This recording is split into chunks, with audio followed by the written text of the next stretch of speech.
abo mfatira ko ivyitegererezo je bihera kuri Jezi nawe ni mu homme du changement parce que le changement yazanye ku isi uyu munsi rwana ikikakora mugabo ndafise abandi ba leader nanje nite ba homme du changement bashika bane abo kandi ndijya mbere icyo kintu ngiye kwivuga bro uwa mbere ni Rwagasore Rwagasore Prince Louis Rwagasore hakiyongera ko Jean Baptiste Bagaza hakiyongera ko Muammar Gaddafi yari president wa Libya hakiyongera ko witwa Muhammad Ali yamu boxer umunyamerika budi bamita yitwa Clay Calisius mugabo agasirino yamenyekanye ko nkuko nandi bavuga mu dishanje parce que siko nitwa nawe yari yitwa Muhammad Ali rero impamvu ufatira abo bantu bashika batanu n'ivyitegerezo kwa na Jezi nawe ari muje mu mufata impamvu bafatira ko kuri abo nako bakoze ibintu by'ibitangaza bakiri batoya muri imyaka yiwacu burya iyo tuko turavuga ngo abarundi ni miliyoni ni bice birenga 90% batunzwe n'uburimi mugabe cyo gisata tutabeshanye n'ikinyantege nke mu Burundi kubera ko abo nyene turiko turavuga ko barima kandi natwe tubonga mu miji niwe dutunze tugira ibyo barimye ngani nabo bakenye kandi donc ndavuga nti igisata kirakwiye uko gihinguvu rero cyose sindi umushikiranganje sindi undi muntu numwe ari kindi kintu njamita mu gukora bijya nshoboye mugabe bijya nshoboye birafite impact runaka bishobora kugira nko munsi biko birayigira urabibona nk'ubu nk'akara dufate muri iminsi mikuru urazi nk'ubu nk'amahera yarayinjiye ku batunzi ni message imbere ko iminsi mikuru ko muri tangura umutunzi ariyumva ati basha nigikinozana abantu bazokosoma bakanzana amahera yabo mugabo ubundi nawe umuresho ko arikaganiza y'ubukene naje yubati basha ndondera amahera hehe nzojya kuri ya minsi mikuru donc urumva umuri ko yimvira kwiyamura yavise undi ko yimvira gushika aya abantu bafise donc naho rero ndamuga ni twegere babatunzi umunsi rero twabikoze cyakure cyane ndabizi ibi niko ndakora hawide burya nta mafaranga birimo rero hari umuntu amemba donc nta muntu numwe yabintumye sindi finance naho namwe mugabo kandi ndabandanya nkabikora kimwe jewe ndiko nditangira igihugu kurugero rwanje abantu iyo mumvise kwitangira igihugu mumbengo ni ibintu byo hejuru no ariho challenge nyine zidushikira mu nko tugiye kuri tele usanga ndagiye hari ruguru imvura iraguye kavuruvu mukajabo kimyongo ukagire hari nano henshi usanga imiduga itajayo n'amamuta atajayo ushize naheruka mucango zanu bita muri mishiha naragenze urugendo vraiment ndimvira ati eske ndacari mu Burundi cyangwa naje gusa Burundi kuburyo bavuga ati umuntu wo ngaha arashobora kumara imyaka 30 atarabona ikaburimbo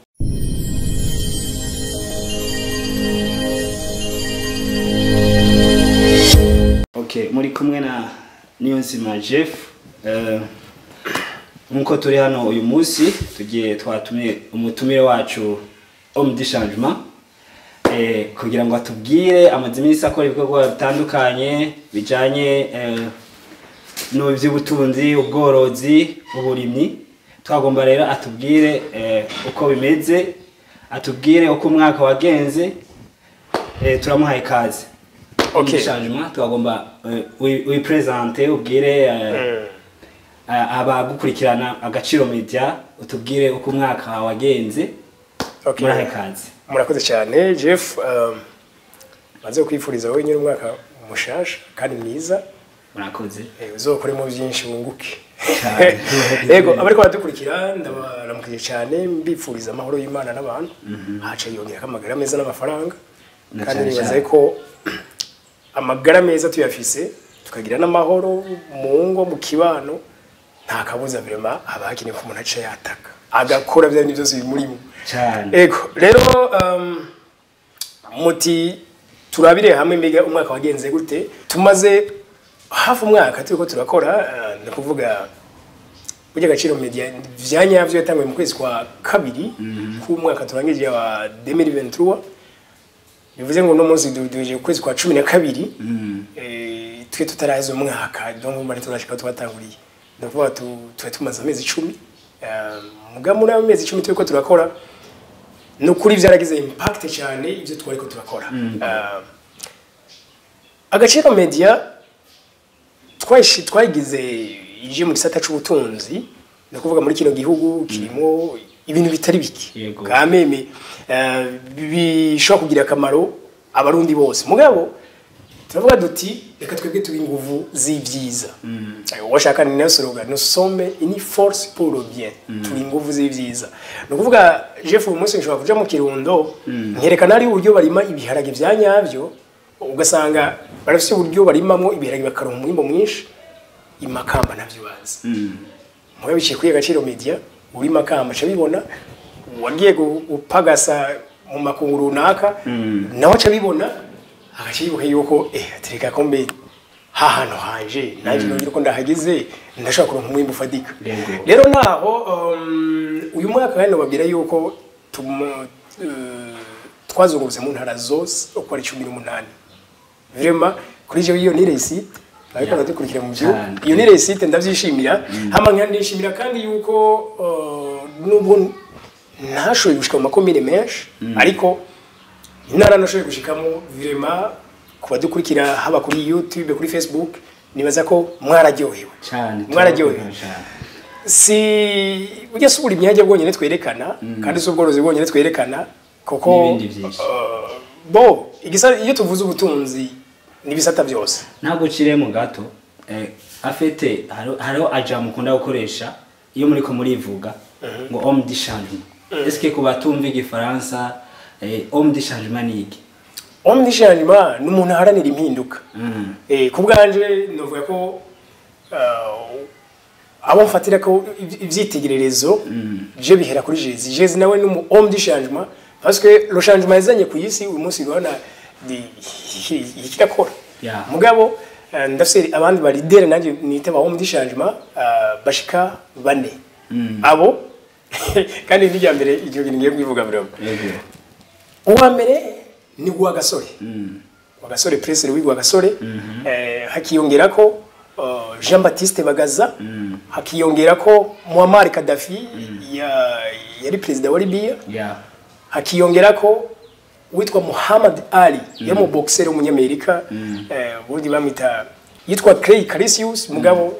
agasirino yamenyekanye ko nkuko nandi bavuga mu dishanje parce que siko nitwa nawe yari yitwa Muhammad Ali rero impamvu ufatira abo bantu bashika batanu n'ivyitegerezo kwa na Jezi nawe ari muje mu mufata impamvu bafatira ko kuri abo nako bakoze ibintu by'ibitangaza bakiri batoya muri imyaka yiwacu bakoze ibintu ubona nyine bidatahuritse imyaka nka 28 kwa gasore urabona ibyo yari karagira ku myaka 29 yari yatanze independence ku barundi bose urabaza ko atari bicocoro by'abandi bantu bari bakomeye mu mafaranga mu butegetsi mugabo ubona ko umuntu muto yarabigize ni naho nanjye nakuye inspiration ndavuga nti ndashobora nanjye kubera umugisha igihugu ndashobora gukora ikintu kirenze uko ngana naho nakivuga nti burya iyo tuko turavuga ngo abarundi ni miliyoni ni bice birenga 90% batunzwe n'uburimi mugabe cyo gisata tutabeshanye n'ikinyantege nke mu Burundi kubera ko abo nyene turiko turavuga ko barima kandi natwe tubonga mu miji niwe dutunze tugira ibyo barimye ngani nabo bakenye kandi donc ndavuga nti igisata kirakwiye uko gihinguvu rero cyose sindi umushikiranganje sindi undi muntu numwe ari kindi kintu njamita mu gukora bijya nshoboye mugabe bijya nshoboye birafise impact runaka bishobora kugira nko munsi biko birayigira no munsi hari abarundi sinzi bekora shira imitaye mu burimi hari abarundi sinzi bari mu mahanga mu bihugu bitandukanye batwita ngo na Diaspora aho bavuka kameme habara amatongo rero benshi baragaruka kuyarima ubundi ntibabone icyo boyagira donc ije ndiko ndabereka rotere okay nibaza ko ari havuye na inspiration ku itakiye higa no vuga ngo agaciro media ko ari havuye inspiration okay agaciro afite bavuze agaciro ni ikintu nyuma kiri value gifite valeur donc reka twongereze valeur kuri ibi byari bihari ndakuvuga ngo n'uburimyi bwari buhari reka none tubwongereze agaciro donc washaka no munsi novuga ko impact ntiyabaye kuri abarundi bari hanze gusa ngaha mu Burundi ngaha mu Burundi harugaruka guhinjira umunsi ruheza za kaminuza ugasha gwidugira ku gatumba hariya kurima uvuga bati uno munsi turavye ubumenyi rero reka tugende kubyifashisha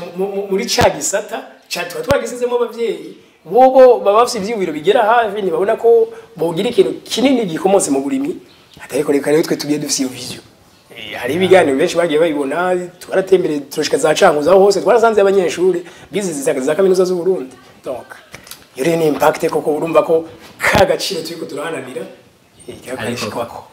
reka twinjire mu donido ikiganiro mwatubwiye ukuntu mwatanguye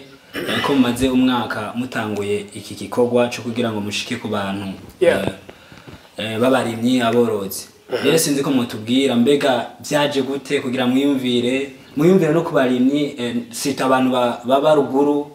mu ntara zitandukanye byaje gute bo jewe nkitangura bwa mbere natangwe kwiyumvira nti nabona hari ugaruka gwishi nuko baje mu mahanga gwishi cyane kandi abankuri abayikora dukurikirana ntibanyumve nabi buryo umuntu wese agira ko mu buryo runaka yiyumviramo kandi wiyumvira iki ashobora kuba adafite ikosa n'uwiyumvira akaba adafite ikosa rero je nariyumva nti abantu kumengo bariko bajana imitahe myinshi kiyo umunsi umwe kizotiba kiburimo amafaranga ndabona umengo bafata miliyoni nyinshi bariko bazitwara hanze donc bazigiramo amatike urumva n'ibindi rero ndavuga nti bigaragaza ko mu Burundi iyi generation yacitse inteke ko guterera imbere mu Burundi bishoboka iyo ibi bihugu benshi bariko barajamwo harimo abaguriza tunga benshi usanga bagiriya amantuze bagira ama interview nk'ivyo bihugu byo bimaze gutera imbere hari ibyo bita ama talk show barorganiza ama show bagatumira abaguriza tunga bakaza bakaganira n'abajene cyane abajene bakaba motive ko kwitera imbere bishoboka kubera ko bugi ibintu byose bitangwa gupfira mu mutwe rero ndavuga ni turi ngaha mu Burundi simwugira motivation kuri Bill Gates simwugira motivation kuri Jack Ma ahubwo nkwiye kwiyubira nti bari muri Amerika abandi bari mu Bushinwa motivation bari kubara mu mengo riko banyereka ko guterera imbere muri Amerika bishoboka yego birashoboka ndabizi none ko atari yundi yendi ngaha mu Burundi none ngaha mu Burundi niho bishoboka cyane nimba nti reka naho shira ikiganiro ngiye cyitwa ibanga ry'abatunzi ibanga ry'abatunzi reka nyemera abatunzi runaka Heze badusangize ibanga ry'ukuntu bo bageze ku butunzi. Kubera jefo hari gihe reka dufate nk'umukwiza tunga runaka. Dufate nka Siyoni nk'akarorero. Siyoni ashobora kuba yageze kuri iyo myaka uriko. Afise ubuzima buri munsi y'uwo office. Mu uyu munsi ufura bahageze. Bivuze ko hariho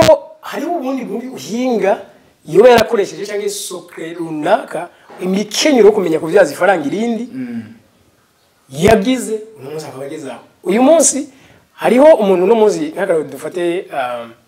ariko gusumba kwinjiza amafaranga ari winjiza menshi gusumba yo winjiza mugani wagaruka inyuma y'imyaka 5 ugasuzanga ni wowe utunzi winjiza tunga donc bigaragaza ko hariho ibanga runaka ry'uburyo abatunzi bitwaramo abandi bantu bose bititwaramo biravuga yuko hariho uburyo bakoreshamo amafaranga twe tudakoreshamo nk'akararo dufate ariwe kuntu twe mu mico y'ikirundi abantu barasipindinga amaya cyane barayakosoma cyane gusumba kuyaguyiza bo urabibona nk'ubu nk'akararo dufate muri iminsi mikuru urazi nk'ubu nk'amahera yarayinjiye ku batunzi imbere yo ku iminsi mikuru ko muri tangura umutunzi ariyumva ati basha nigikinozana abantu bazokosoma bakanzana amahera yabo mugabo ubundi nawe umuresho kwerekaniza y'ubukene naje yubati ndasha ndondera amahera hehe nzojya kuri ya mizi mikuru donc urumva umuri ko yimvira kwiyambura yafise undi ko yimvira gushika aya abantu bafise donc naho rero ndamuga ni reka twegere babatunzi umunsi rero twabikoze cyakure cyane reka birakorohera ko hari gusanga hari abantu bafise jalousie basanga nk'umuntu kuko nibanga ntabwo umuntu yarateye imbere rero kugira ngo agusangize iryo banga ntibabyoroshe biga birakorohera baraguha iryo banga byoroshe mo rimwe na rimwe reka maze mpere ngaha kugira ngo gitahurike neza umuco w'u Burundi vraiment ntabwo abarundi twarereshejwe umuco wo kuyiexprima wo gusangiza abantu ibintu donc naje gituma uno munsi wowe par exemple ukeneye kubona ukuntu wana nk'uno munsi niwo ufise kamera ushobora kuja kuri YouTube waje kuraba ati mbebasha kamera ikoreshwa mu buryo gute par exemple nta nakimwe yiziko mugabo uja kuri YouTube ushatse no munsi uramenye kamera gufata amafoto gufata amavideo byose ariko mu Burundi no ntiyaraba cameraman yaraba photographe muga nta muntu numwe arafata iyo video ngo bikore nawe bishirire hajyanye abantu bazovyigireko wapi donc bigira bari abantu bo mu bindi bihugu runaka bishavyumvikana ko n'umuco tudavize gusangiza abandi ivyiza umengo baca banyiba donc mugabo kame muno munsi hari abantu bekora byumva cyane cyane babandi bagisa imyaka mito ya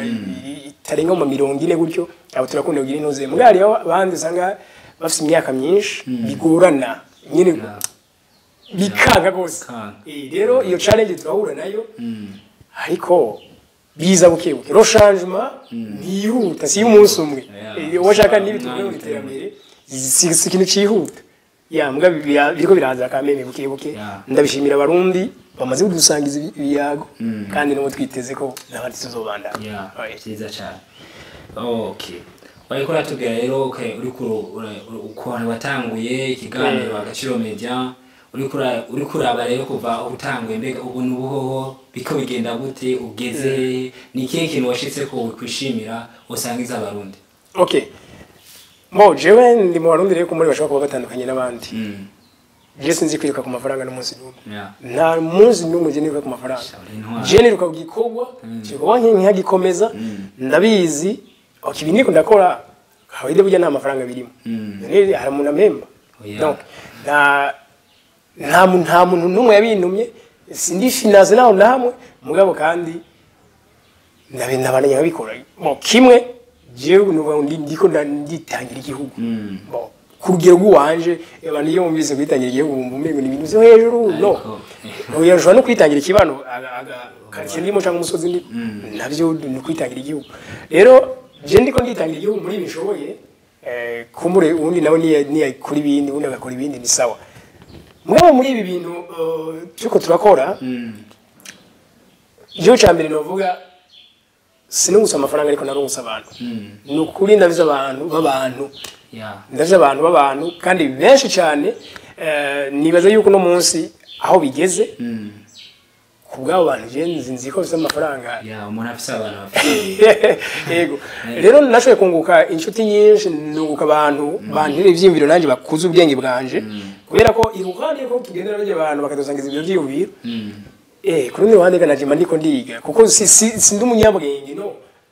ubwenge namaranye ko ndabyiga ndaburahura ku munsi rero icambere no gusa naba icakabiri naraguye akarere kuko umva mbi Bujumbura mugabo mvuga ngo ore mu gihugu cyose nubwo atamutaye tuba tubirimo kino rero Jeff gitangaje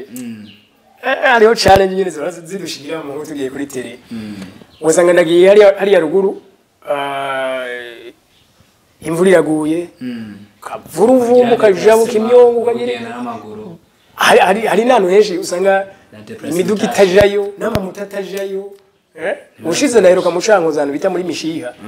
naragenze urugendo vraiment ndimvira ati eske ndacari mu Burundi cyangwa naje busi Burundi kuburyo bavuga ati umuntu wo ngaha arashobora kumara imyaka 30 atarabona ikaburimbo ibaza umuntu akavuka kiga gaheza agakura gashika ku myaka 30 atarabona ikaburimbo fire murumva okay jire ndiko ndi explore Burundi donc nibaza ko ivyo ari sawa kabisa cyane watubwiye byinshi watubwiye ivyo wakoze mbega uyu mwaka nawe ugiye gutangura twitege iki ni kihe kintu ugiye gukora kidasanzwe uyu mwaka nawe ugiye gutangura iruhande y'ivyo twakoze icambere tugiye kura forsa guhinguvu ibinyene twakora nk'umwaka rero bon narabigerageje ari muvuzanga ugasanga sishoye gushira ko ibiganiro ku munsi mugabo uyu mwaka ahubwo ku munsi bikibiye kuba bibiri kimwe ku gatondo kindi ku mugoroba ivyo rero abarundi no kubimenya kuri Agaciro Media ni platform y'ahantu abantu bigira iterambere bakura amayide cyangwa ivyiyumviro byo tuma biteza imbere rero bo ubutumwa bwiza tuvyite ko ari ubutumwa bwiza bw'iterambere no kuri bikwiye ko ta muntu araratumvise ubwo butumwa iminsi yose nukuri umuntu akwiye kuryama ataravyumvi donc atakurikiye bijya biganiro ikindi naco iruhande y'ikuramforsa ngo dukore byinshi kandi dushike henshi yashoboka abarundi bavyipfuza bazohora badutuma hari ivyigwa runaka babashaka hakaro dufate bashaka kudutuma bati hewe muzodukorera ikiganiro ku bworozi bw'igitungwa runaka muzodukorera ikiganiro ku gitegwa runaka okay ndahari none okay ndavyumva mbega bagukeneye boshaka kuronka gute mbega ushaka kubaha nimero zawe kugira ngo hakwari umuntu ashaka kuba agukeneye ariko akabura uburyo ashaka gutora okay nibaza ko platform zose dukorera ko yaba YouTube yaba noze ya Facebook na X yahoze ari Twitter hose contact zaje ziba ziriko na email byose mugabo no kongera ko kandi kindi ko ibiganiro misanzwe bikwiye kwaguka gose bidakwiye kuguma biri mu rurimi rw'ikirundi donc muri umwaka nyene ibiganiro by'icongereza ibiganiro by'igifaransa byose bagiye kubironka ariko kandi ntabwo bizo biri kuri Diaspora Agaciro Media izoguma ica kibiganiro by'ikirundi mugabo hariho yindi chaîne yitwa AGACIRO MEDIA FRANÇAIS na AGACIRO MEDIA ENGLISH donc ahose c'est ururimi wumva kandi ibiganiro birashobora kuzo bitandukanye ntabwo ibi byaciye mu ngamba kirundi ari byo bizoje hari yanyu oya yego ahubwo abarundi n'abarundi kazi mukunda bino bikorwa muradushigikira muradushigikira mu isanzwe tujya Jeff nasanze umutwaro uremera kwera wikoreye n'umuntu umugabo wikoreye benshi par exemple ashobora kubura itike rinshikana mu Rutana rinshikana imuyinga rinshikana mu Rugombo ariko bibaze yuko birakeneye ko nuko mbari jewe giti cyane ndijenyine ariko bibaze ko ico ni igikorwa kibangutse cyane ku bantu 5 10 mirongo kirabangutse gose nuko rero kandi ndashima abarundi bagibanira intege mu buryo butandukanye benshi barampaye ivyumviro byankomeje ariko kandi n'abanje intege ntibabuze nabo barahari mugabo kandi wowe wese yexprime ko avyumva ariko byukuri abashigikiye mu vyumviro mwarakoze cyane mbivurije rero ko muri umwaka mushasha uzubabere ubugiramo amagara ukunguka ariko cyose bitangwa no gukora cyane merci beaucoup okay urakoze cyane reka tumushimire on du changement ku makuru aduhaye numvise yuko hari ibintu agiye gukora bidasanzwe n'ivyo yashitseko yarakoze ibintu byinshi kandi vraiment Imana imuhezagire imukomeze imugire neza reka tubashimire abakunzi b'Agaciro Media mwadukurikiranye tubifuriza umwaka mushasha wa 2024 uzobera umwaka w'umugisha umwaka w'amafaranga n'amagara meza uzana umwaka dasanzwe cyane reka tubashimire mukomeze gukurikirana Agaciro Media murakoze cyane Imana ibahezagire bye bye